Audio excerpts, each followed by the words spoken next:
Assalamualaikum, anda bersama saya Afizal Zaman dalam Niaga Awani. Kita mulakan dengan perkara berikut. Kerajaan dijangka menyemak semula unjuran pertumbuhan keluaran dalam negara kasar KDNK antara 6.0 dan 75% bagi 2021 yang dibuat sebelum ini. Dan Menteri di Jabatan Perdana Menteri Ekonomi Datuk Seri Mustafa Mohamed berkata, ini berikutan sasaran pertumbuhan KDNK tersebut dijangka tidak dapat dicapai berikutan pelaksanaan Sekatan Pergerakan Penuh pada masa ini.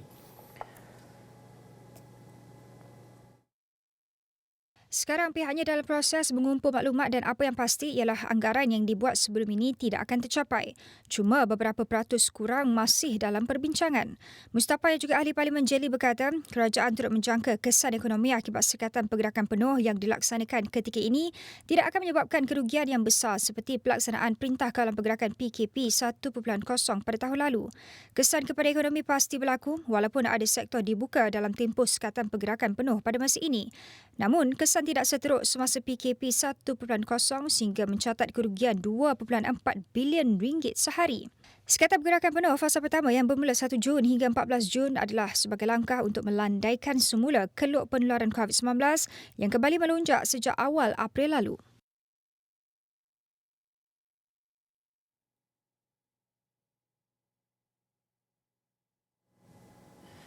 Dan untuk membincangkan mengenai unjuran KDNK 2021 yang akan disemak semula, kita bersama dengan penganalisis ekonomi Profesor Emeritus Datuk Dr. Zakariah Abdul Rashid.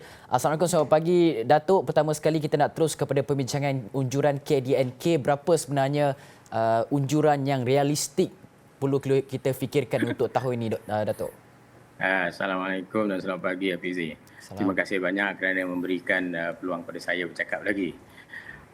Kita tahu bahawa pelaksanaan PKP menyeluruh ataupun total lockdown yang kita lakukan pada sekarang ini, pada Jun 2021 ini, tentu sekali akan merencat pertumbuhan KDNK atau pertumbuhan ekonomi. Kerana kita pernah ditunjukkan dengan keadaan yang sama, dengan angka pertumbuhan yang negatif, paling teruk kita pernah rasa pada suku pertama 2020 apabila ekonomi kita mengecut sebanyak 17.1%. Jadi pengalaman sedemikian telah kita alami pada PKP 1.0 pada Mac 2020. Sebaliknya pembukaan semula yang kita telah lakukan walaupun secara separa perintah larangan pergerakan ini, saya rasa telah merangsang kegiatan ekonomi semula yang menyaksikan pengecutan KDNK kita semakin perlahan dan seterusnya menunjukkan pertumbuhan pada Mac 2021 ini. Penyeimbangan antara nyawa dan ekonomi masih lagi dalam berkisar dalam persekitaran kita ini. Dan untuk itu nyawa mesti diutamakan dengan kita mengambil langkah-langkah yang perlu untuk memastikan bahawa pemusnahan kegiatan ekonomi tidak berlaku secara berleluasa. Jadi kita juga sedar bahawa sedang pengawalan pandemik ini adalah nyawa pada jiwa manusia, tetapi pertumbuhan KDNK adalah nyawa kepada kehidupan ekonomi kita. Jadi unjuran sedia ada yang Fizi katakan tadi antara 6 hingga 7.5% yang dibuat terdahulu oleh Bank Negara, oleh kerajaan. Bagi pandangan saya adalah agak optimistik. Saya dah katakan ini dulu lagi, iaitu satu penggambaran, pemulihan yang kita katakan sebagai V-shape. Ini telah saya katakan dulu lagi. Walaupun kerajaan sedar akan risiko yang bakal dihadapi sepanjang 2021, terutamanya dengan pandemik yang masih tidak menentu, dengan kewujudan varian-variannya dan juga program vaksin yang akan dijangka dapat menunjukkan kegiatan ekonomi pada tahun 2021 ini. Saya kira pandangan optimistik ini lebih untuk memberikan keyakinan kepada para pelabur dan juga pemain-pemain politik lah saya rasa. Sememangnya saya rasa sedemikian KDNK akan disemak semula seperti apa yang Tok Pah katakan itu. Apabila petanda-petanda baharu mula muncul. Dalam hal ini total lockdown tentu sekali akan merencat pertumbuhan yang akan kita alami ini. Tetapi kerana kali ini lockdown itu tidaklah sekeras yang kita lakukan pada Mac 2020, yang akan menyaksikan lockdown separa, saya rasa, ini memberikan kesan pengucupan yang lebih lembut. dia penguncupan tetap berlaku, tapi penguncupan yang lebih lembut. Jadi perlu kita ingat juga bahawa lockdown kali ini menyaksikan juga beberapa dunia maju telah bangun cergas yang memberikan manfaat kepada kita seperti yang ditunjukkan dalam angka pertumbuhan perdagangan antarabangsa kita yang amat cergas. Jadi justru bagaimana agaknya gambaran pertumbuhan KDNK yang kita perolehi pada 2021 ini seperti apa yang Hafizi katakan tadi. Jadi kalau kita mengimbau kembali pertumbuhan yang kita alami semenjak pandemik ini melanda pertumbuhan KDNK jatuh teruk dengan pertumbuhan hanya 0.7% pada suku pertama 2020 kalau kita masih ingat lagi lah. Kemudiannya menyaksikan pengecutan berpanjangan sejak suku kedua 2020 sehinggalah pada suku pertama 2021. Jadi menggambarkan ekonomi kita mengalami fasa pengecutan yang berpanjangan dan berterusan. Dalam suku pertama 2021, ekonomi kita masih berterusan mengecut sebanyak 0.5%. Angka pertumbuhan bulanan pula, pengecutan itu berlaku pada bulan Januari dan Februari tahun ini. Hanya pada bulan Mac menyaksikan bermulanya pertumbuhan sebenar berlaku dengan kadar 6%. Dan Datuk, melihat kepada orang kata semakan semula KDNK ini kan, jadi bagaimana strategi sebenar kerajaan untuk mengimbangi perkara ini, ekonomi dan juga kesihatan? Bagaimana kita lihat kesan norma baru ekonomi ini terhadap produktiviti negara, contohnya macam bekerja daripada rumah. Kita dah ada data setahun bagaimana bekerja daripada rumah ini dapat kita positifkan hasil dan juga impaknya. Bagaimana kita lihat kaedah ini boleh diteruskan walaupun selepas pasca pandemik COVID-19. Bagaimana nak pastikan sama ada sistem tersebut praktikal dari sudut produktiviti, mutu kerja dan sebagainya? Hafizi, Hafizi bertanya saya sebenarnya dua perkara tu. Satu, apa yang patut kita lakukan kepada pengecutan ataupun ekonomi yang semakin lembab. Yang kedua, apa yang patut dilakukan selepas. Saya jawab yang pertama dulu. Okey. Yang pertama tu saya rasa apa yang dilakukan sekarang ni dengan pakej-pakej yang sangatnya telah cukup baik. Jadi perlu diteruskan. Kerana kita dapati bahawa apa yang kerajaan bimbang sangat adalah memang betul, iaitu apa kesannya kepada orang ramai, kepada kesejahteraan rakyat, kepada mereka yang di bawah B40, B1, B2, B3, B4, kepada peniaga-peniaga kecil dan mikro. Yang itu telah kerajaan lakukan. Saya rasa instrumen-instrumen itu patut diteruskan. Instrumen macam katakan subsidi gaji, moratorium, pengekalan jawatan pekerjaan, itu perlu diteruskan. Cuma saya agak ada reservation sikit di sini, iaitu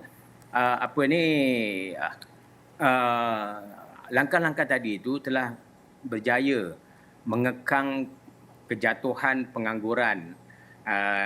Kadar pengangguran dah dapat dikekalkan lebih kurang dalam 4.7-4.8% sahaja, dan bilangan penganggur sekarang ni lebih kurang dalam 700 hingga 800 ribu sahaja.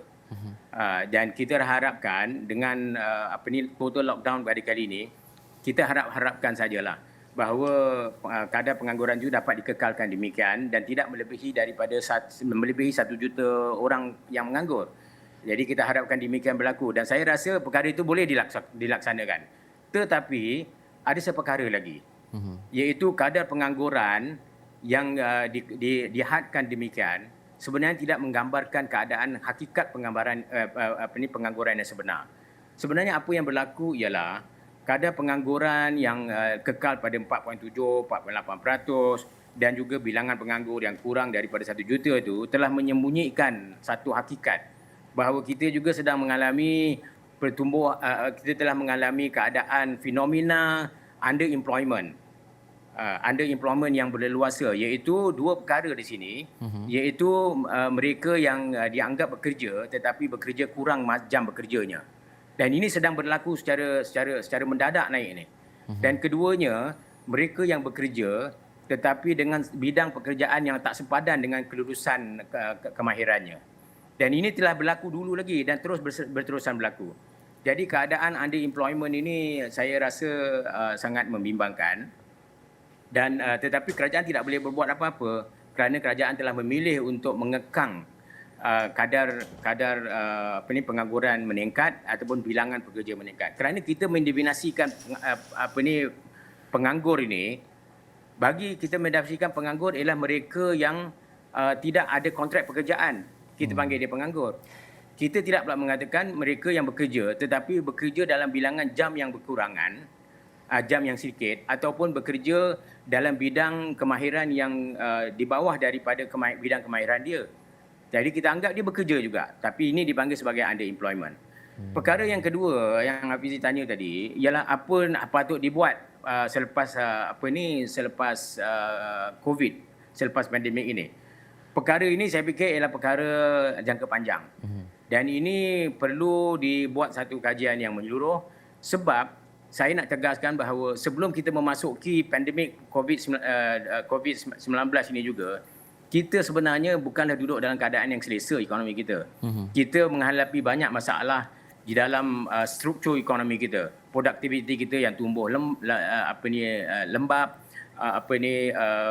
buruh asing yang terlalu ramai, dan juga keadaan income distribution kita antara isi rumah yang tidak sekata, dan keadaan kemiskinan yang agak berleluasa juga setelah kita memilih untuk menggunakan kaedah baru dalam menentukan kemiskinan ini. Dan begitu, Hafizi. Datuk, tadi Datuk ada sentuh mengenai kerajaan perlu kawal kadar pengangguran tak lebih daripada 1 juta ketika era pandemik COVID-19 ini. Adakah ini bermakna kita akan fokuskan kepada kadar pengangguran, masukkan seramai mungkin orang ramai ke dalam sektor pasaran buruh ini, dan kemudian kita akan hilang fokus kepada kadar gaji pula? Saya rasa dua perkara itu berkait, tetapi kerajaan tidak boleh kawal dua-dua sekali. Kerana sekarang ni apa yang paling lunak dilakukan ialah